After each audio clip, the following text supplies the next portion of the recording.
Hey everyone, this is Layla Shaver with My RA Lawyer, and I'm here with another episode of the 10 Stupid Things Your CCO is Doing. So today's episode is inspired by a surprising issue I'm seeing during mock examinations for my SEC registrants in particular, and a growing issue and trend that SEC regulators are seeing, which is causing them to take a closer look and make it a priority during their examinations to check this. So what the heck am I talking about? I'm talking about Form 13F. What the hell is Form 13F? Well, if you're an SEC registrant, you really need to worry about it. Why? Because if you have over $100 million in qualifying assets, you're supposed to be filing a Form 13F. So before I get way too into what a Form 13F is, let's start at who has to do it. So if you are an institutional investment manager, then you want to be aware of Form 13F. What's an institutional investment manager? It's someone who invests their own money in securities and someone who invests the money of other people and has discretion over those accounts. And so what are the list of securities that you need to be aware of? They're the 13F securities, and there is a list of these securities on the SEC website through EDGAR, which for those of you who file other types of forms, especially hedge funds, you're aware of the system. You can just Google EDGAR, EDGAR, and that's the filing portal, and you can find the list of 13F securities there as well. Form 13F is required to be filed within 45 days of the quarter end. We just had the first quarter end, so for those of you who would qualify, you would want to get that filing done in the next, 30 to 40 days to make sure that you are in compliance with that requirement. So yeah, it's important. Now, you can have 250, 300 million, 500 million in assets under management, and then your assets under management that are 13F securities may fall under that 100 million threshold. That's fine. You wouldn't have to file a 13F, but you have to check to even know, and you have to document that you've checked so that when a regulator comes in and says, hey, you have, 300 million assets under management, how do you know that you didn't have to file a Form 13F? You can say, oh, because we checked the list, and this is the documentation that we checked, and we determined we didn't need to file it.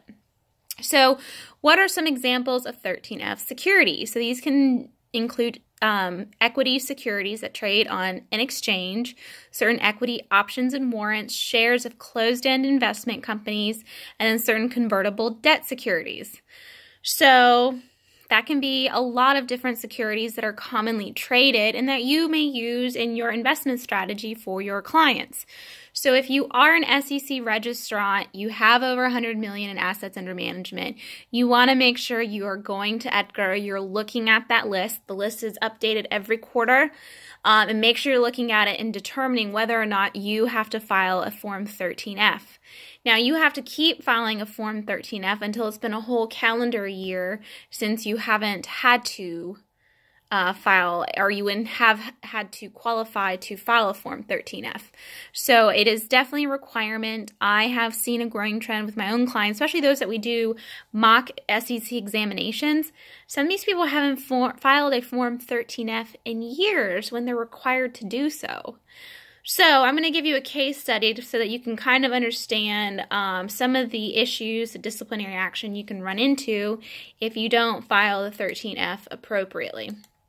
So we're going to be looking at the matter of Quattro Global Capital, LLC. This is administrative proceeding number 3-12725. So Quattro is a much larger firm. So we're talking about a firm that had about 900 million in assets as of June 2007. And at one point, they exceeded $1 billion in assets. Now, they were required to file Form 13F. They had over $100 million in the qualifying assets. But what happened? They didn't, and they didn't do it for several years. So they had been required, or they should have filed Form 13F from about February 2002 to July 2005. July 2005 is when they filed their first 13F. So you're looking at about roughly 3.5 years of filings they didn't complete. And they were aware that this was an obligation and a requirement because it was referenced in their compliance manual. So yeah, guys, you can have something in your compliance manual that says you have to do this. Actually read your compliance manual. Understand what you have to do. And this is an example why. Because the regulator is going to go back and say, hey, you can't tell us you didn't know that you had to complete this because it's in your compliance manual. You should have known. So what happened to Quattro? They had to pay a $100,000 fine for failing to make those filings. And generally, too, the SEC may require that you go back and do some post-dated updates to your filings and try to remedy that situation. But 13F is really important because it gives potential investors insight as to how much of these kinds of securities you're holding. And it lets the SEC monitor the activities of registered investment advisors. So I've been seeing it during the mock examinations we do for our clients. The SEC is noticing too that a lot of SEC registrants aren't filing these Form 13Fs, and they're cracking down. And they're cracking down hard. So this was a larger firm. It was a few years. I know people who haven't filed forms in 5+ years, and they should have been. So just know that this is an issue, and the penalties are getting stiffer. Just the general trend in regulatory disciplinary actions, the fines are getting higher. We're seeing more people getting suspended or barred from the industry. So you want to be really wary of these things because you don't want to jeopardize your lifestyle, your business, because you failed to do a Form 13F. And I have seen companies, clients of mine, who were utilizing, third-party compliance consultants. They had an in-house person that was responsible for compliance activities, or the owner themselves is a CCO, and they're just not keeping up with their compliance responsibilities. And then these are the kind of disciplinary actions you face.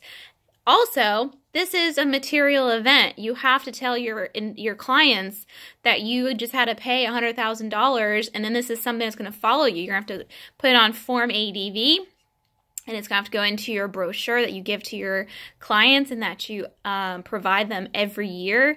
So the consequences are far-reaching.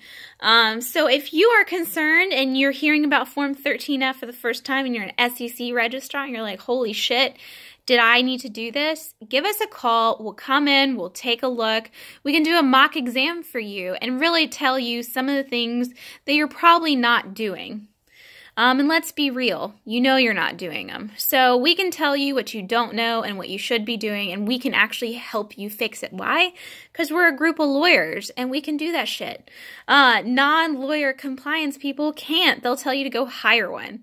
So give us a call today, 770-462-2118, or you can email me directly, Leila, L-E-I-L-A, at myralawyer.com. That's Leila, L-E-I-L-A, at myralawyer.com. Talk to you soon. Bye.